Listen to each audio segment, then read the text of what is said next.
Pak Mahfud MD, kami ucapkan banyak terima kasih karena Bapak telah berani mengungkap transaksi mencurigakan 300 triliun di Kementerian Keuangan itu. Gas, Pak! Jangan takut, kami selalu mendukungmu. Hola netizen yang terhormat, bagaikan pertandingan olahraga ya, rapat Komisi 3 DPR yang menghadirkan Mahfud MD pada Rabu 29 Maret 2023 berlangsung panas, seru dan sangat sayang untuk dilewatkan. Dalam rapatnya membahas soal transaksi janggal Kementerian Keuangan senilai 349 triliun rupiah. Di DPR ada trio keras, sebut saja demikian ya, yang terdiri dari Beni Kaharman, Arsul Sani dan Arteria Dahlan. Mereka bertiga dikenal sebagai anggota DPR yang vokal dan sering bersuara keras soal apapun sesuai tugas mereka. Dalam rapat tersebut, Mahfud MD merespon ihwal informasi intelijen yang dia ungkap ke publik pada hari-hari sebelumnya, yakni transaksi janggal 349 triliun rupiah terkait Kementerian Keuangan. Mahfud MD bahkan menyebut nama Kepala BIN Budi Gunawan saat berbicara dengan Arteria Dahlan. Menurut Mahfud MD, tidak masalah mengungkap hal itu ke publik asalkan nama-nama terkait informasi itu tidak ikut disebutkan. Arteria Dahlan tidak terima dirinya dibenturkan dengan Budi Gunawan. Arteria Dahlan juga mencoba mengkritisi Mahfud MD perihal ucapan Mahfud MD bahwa oknum DPR ternyata makelar kasus atau Markus. Arteria Dahlan berniat memperkarakan Mahfud MD secara hukum bila Mahfud MD tidak mencabut pernyataan soal anggota DPR Markus. Mahfud MD tidak mau mencabut pernyataannya. Dia menyebut Markus dalam konteks cerita saat dia mengikuti rapat bersama anggota DPR pada periode-periode sebelumnya. Namun cerita Mahfud MD keburu disergah interupsi DPR sehingga ceritanya tidak lengkap dan akhirnya membuat tersinggung Arteria Dahlan. Nah, gimana nih menurut netizen yang berbakti? Silahkan berkomentar ya. Waduh, pakai main gertak anggota DPR yang satu itu. Sampai itu pasukannya banyak mas. Ngapain gertak orang satu? Pak Mahfud MD, kita tetap mendukung panjenengan. Rakyat bersama Pak Mahfud MD yang telah jujur dan menjunjung kebenaran. Ayo Pak, maju tak gentar. Kita bela, rakyat membela panjenengan. Tetap maju, semangat Pak. Trending di mana-mana hari ini Pak Mahfud ya, di Twitter, di YouTube, di TikTok. Emang hebat sih, maju terus Pak, gak masalah ngadepin orang segitu banyak sendirian selama ada data dan fakta. Dan sudah pernah terjadi kan, kemarin-kemarin juga mereka justru yang dibikin terlihat konyol, padahal Pak Mahfud sendirian nih. Emang bener-bener, semoga Pak Mahfud sehat selalu. Terima kasih sudah memperjuangkan kebenaran, dan saya yakin sebagian besar rakyat Indonesia ada di pihak Bapak ya. Oke, Pak Mahfud, I love you.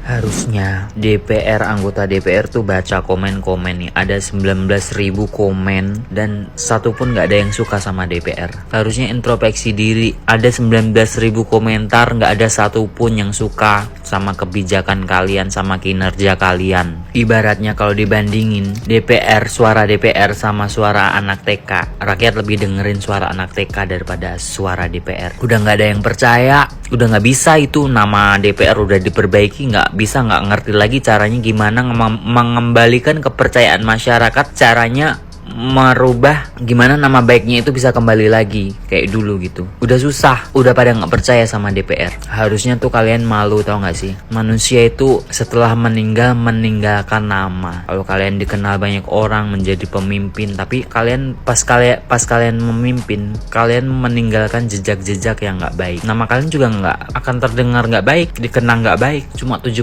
tahun hidup orang manusia.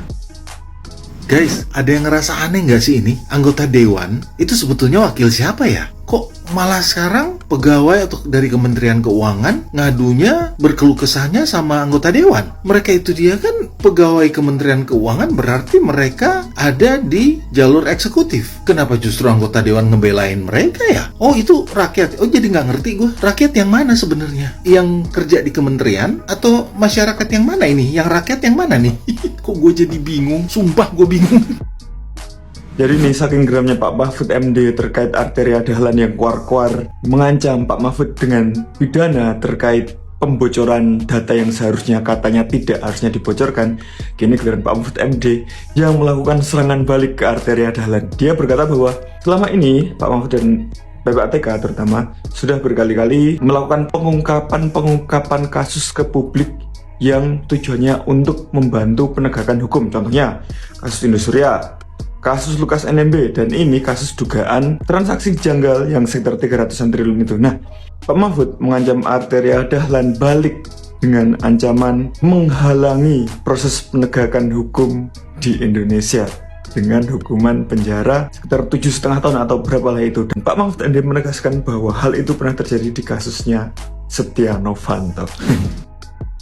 Kalau yang namanya orang tua atau guru, ya tetaplah guru atau orang tua kita. Apapun yang terjadi, orang yang pernah berjasa kepada kita, yang menjadi guru kita, orang tua kita, ya harus kita anggap sebagai guru dan orang tua. Gak ada bilang statement dulu, kayaknya nggak pas. Kalau saya sih nggak setuju. Tapi apapun yang terjadi, saya meyakini bahwa kita sebagai netizen rakyat biasa mendukung penuh Pak Mahfud MD yang sudah jujur dan mengungkap kebenaran. Setuju guys? Dukung Pak Mahfud MD.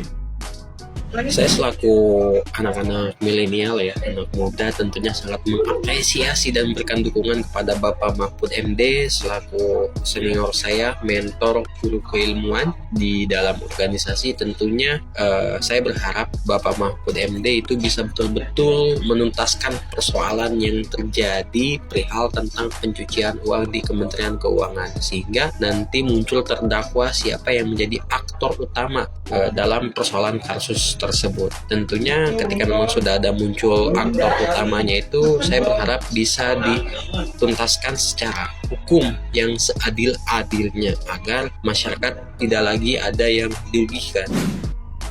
Buat anggota Dewan yang terhormat, perlu Bapak ketahui, Bapak Mahfud MD itu tidak membutuhkan panggung, karena panggungnya sudah ada di hati rakyat. Seandainya ada partai politik yang mengusung Bapak Mahfud MD maju dalam pemilihan Presiden 2024, kami masyarakat banyak yang akan memilihnya. Dan perlu Bapak ketahui, Bapak yang perlu cek jantung Anda, apa masih aman?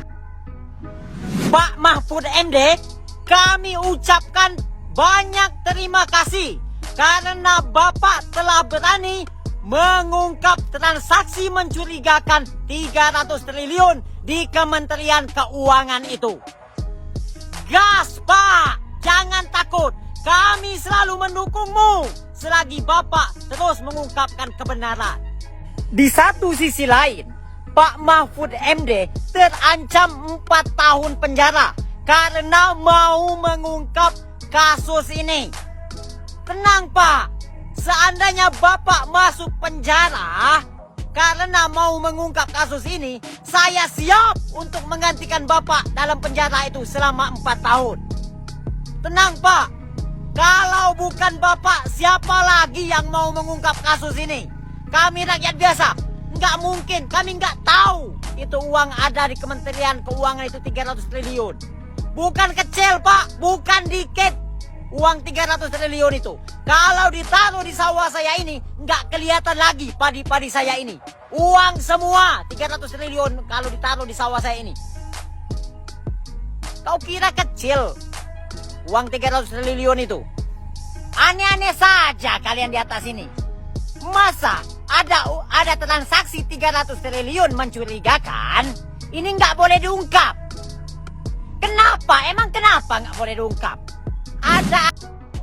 Lagi-lagi Komisi 3 kena skak sama Mahfud MD. Ini kedua kalinya. Yang pertama dulu kita ingat waktu Presiden Gus Nur menjadi presiden, di mana dia juga mengatakan bahwa anggota DPR RI itu seperti taman kanak-kanak. Dari sini kita bisa melihat betapa rendahnya kualitas daripada perwakilan rakyat yang ada di Komisi 3. Oke, kita bicara Komisi 3. Karena apa? Karena memang pada faktanya banyak persoalan-persoalan hukum di tengah-tengah masyarakat yang memang sepertinya mereka apatis. Justru mereka hanya bisa berbicara secara prosedural dan struktural. Jadi ini menunjukkan sekali lagi betapa rendahnya kualitas daripada perwakilan kita di Komisi 3. Kenapa kebocoran ini atau kenapa ini harus dibocorkan adalah seperti yang saya katakan tadi, ini adalah untuk menghindari yang namanya prosedural tadi. Nah, justru inilah yang dituntut daripada Komisi 3. Kenapa dibocorkan? Apakah itu hak Anda? Justru dengan dibocorkan seperti ini akan sampai kepada publik dan publik mengetahui persis dan tidak bisa lagi dimonopoli oleh sekelompok orang-orang tertentu. Kita bisa berkaca dari kasus